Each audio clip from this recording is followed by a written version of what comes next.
오늘 우리에게 주신 하나님의 말씀 보도록 하겠습니다. 야고보서 2장 1절로 9절 말씀입니다. 생명의 샘가 1월 18일 수요일 말씀 성도 간의 차별 함께 읽겠습니다.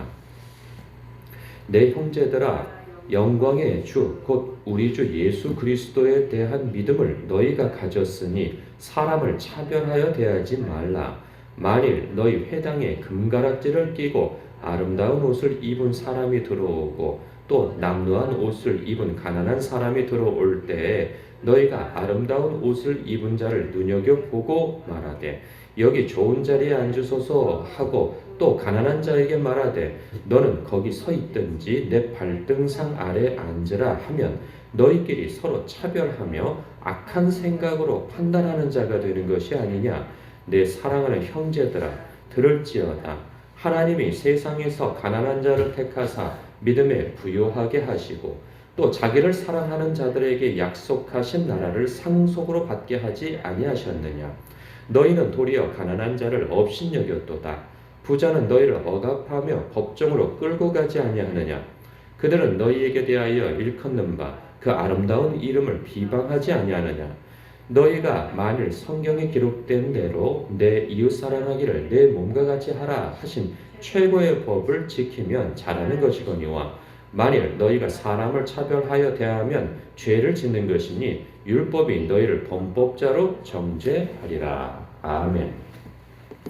1세기 때 그 예수교, 이 기독교가 사회적, 정치적으로 박해를 받던 이유 중 하나가 이 사회를 혼란시키는 집단이라는 시선이 있었어요.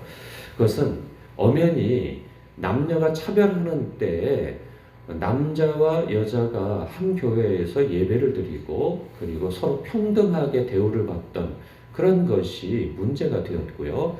또 더군다나 아주 엄격한 신분 사회였죠. 그 시대에는. 그런데 이 신분의 높고낮음이 엄했던 이 시대에 신분이 교회 안에 들어오면 평등하게 되어지는 것이죠. 이런 평등하게 대우를 받던 이런 것이 사회를 전복시킨다, 사회를 혼란케 한다 라고 하는 이유에서 박해를 받는 이유도 있었던 것이죠.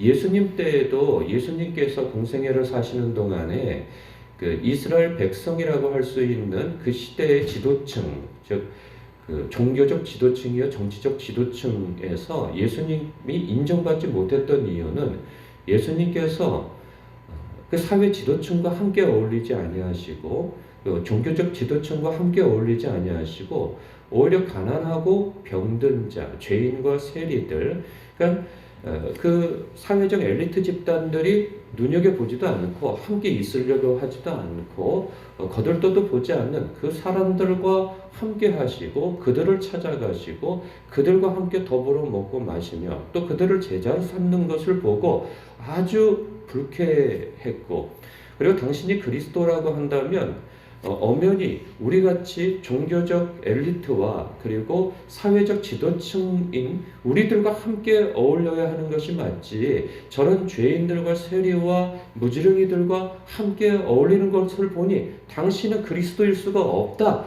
이런 편견을 갖게 되어진 거죠. 그래서 예수 그리스도를 끝까지 믿지 않습니다.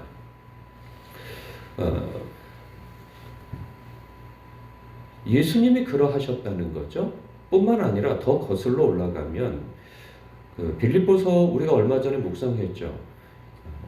너희는 이 마음을 품으라 할 때 예수님은 어떤 분이셨는가? 하나님의 본체셨다는 거예요.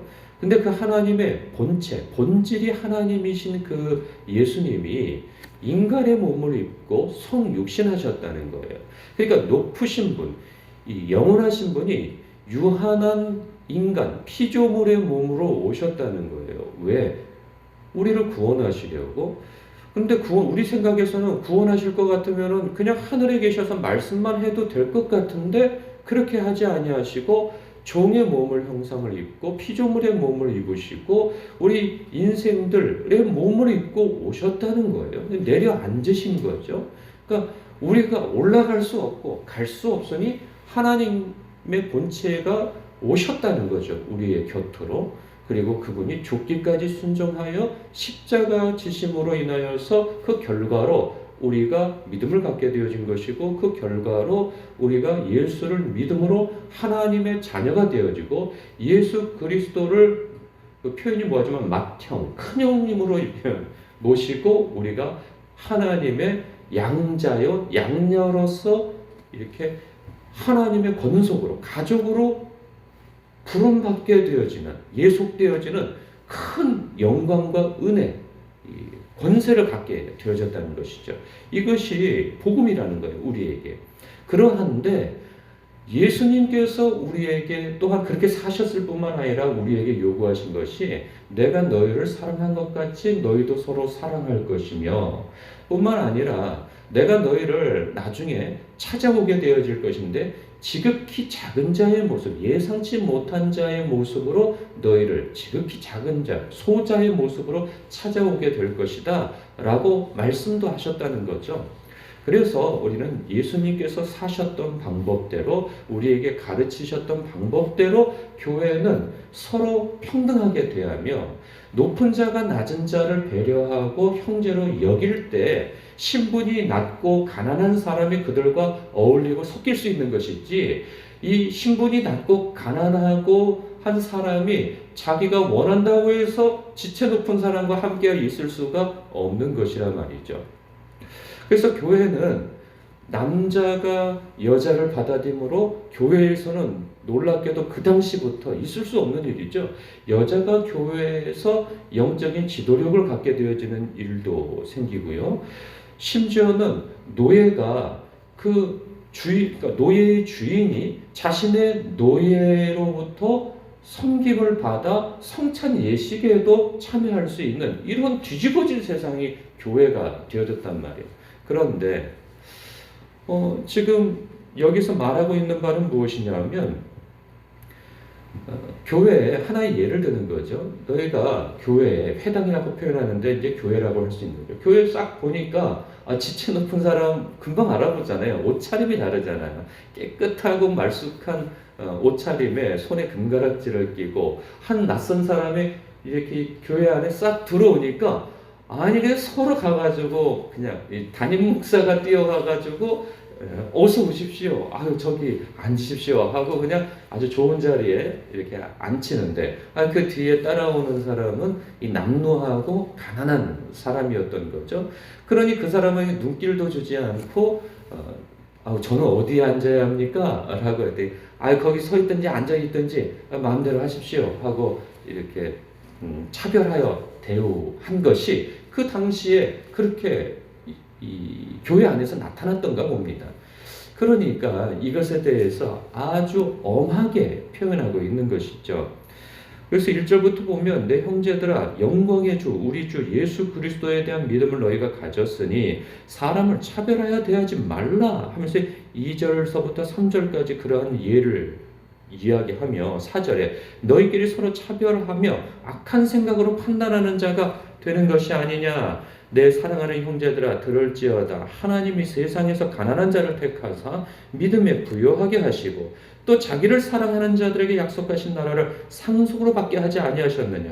너희는 도리어 가난한 자를 업신여겼도다. 부자는 너희를 억압하며 법정으로 끌고 가지 아니하느냐. 그들은 너희에게 대하여 일컫는 바 아름다운 그 아름다운 이름을 비방하지 아니하느냐. 그 아름다운 이름은 예수 그리스도, 우리가 믿는 예수 그리스도를 비방할 수도 있는 그 표현일 수도 있고, 너희가 그리스도인인데 너희를 향하여서 아이고 그 예수쟁이들 이렇게 폄하하고 너희들을 하찮게 대하지 않았느냐 그 얘기죠.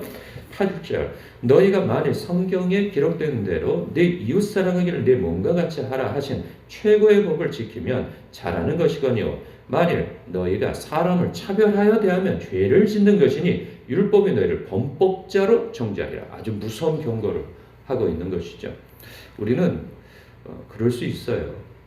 충분히 우리가 지금 1세기에서 일어나는 지금 이러한 모습을 교회에서 행할 수 있는 것이죠.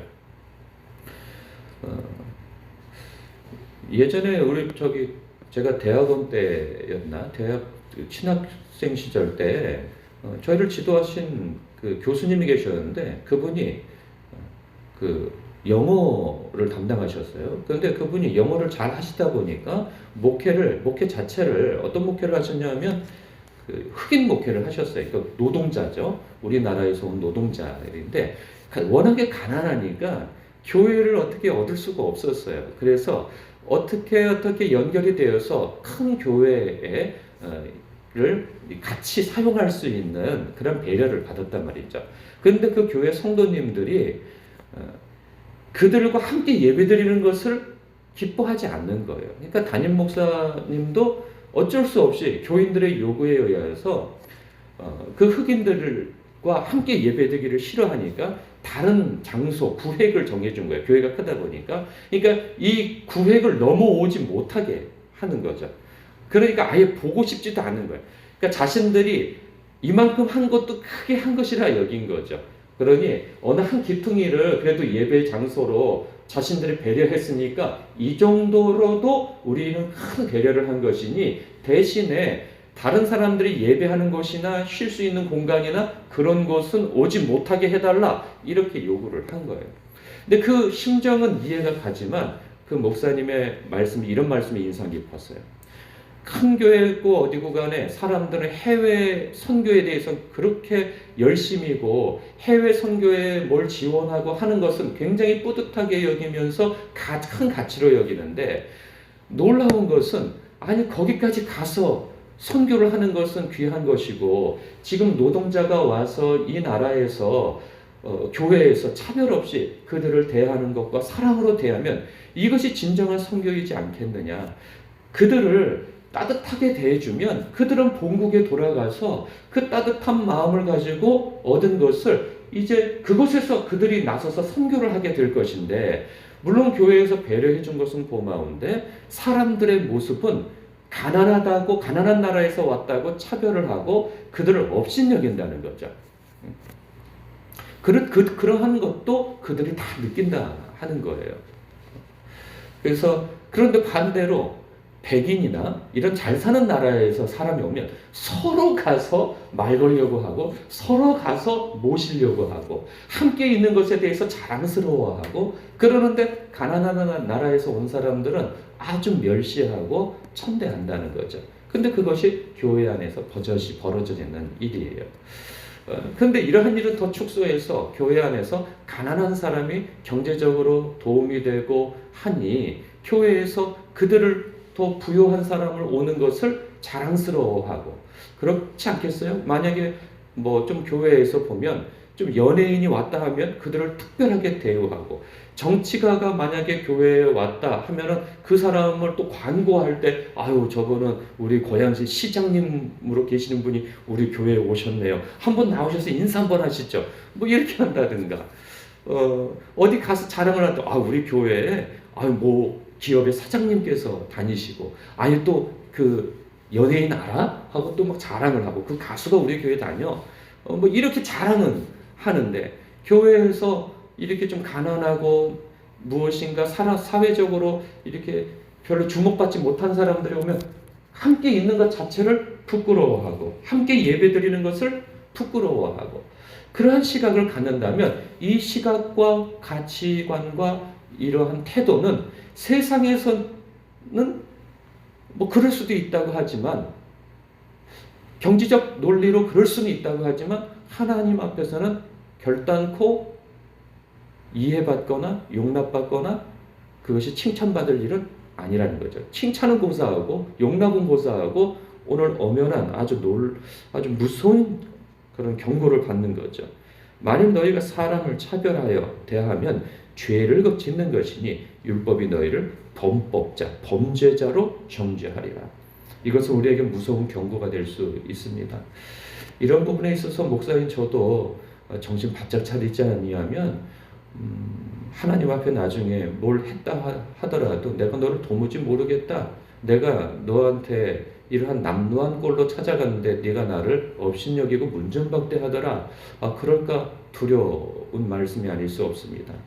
우리가 일상의 삶 속에서 그러니까 교회 안에서뿐만 아니라 일상의 삶 속에서 사람을 대할 때 편견을 가지고 대하는 것은 아닌지 그러한 스스로를 돌아봄이 있을 필요가 있다 하는 생각이 듭니다. 이 말씀을 우리가 좀 주의하여서 묵상할 필요가 있다는 생각이 듭니다. 기도하겠습니다.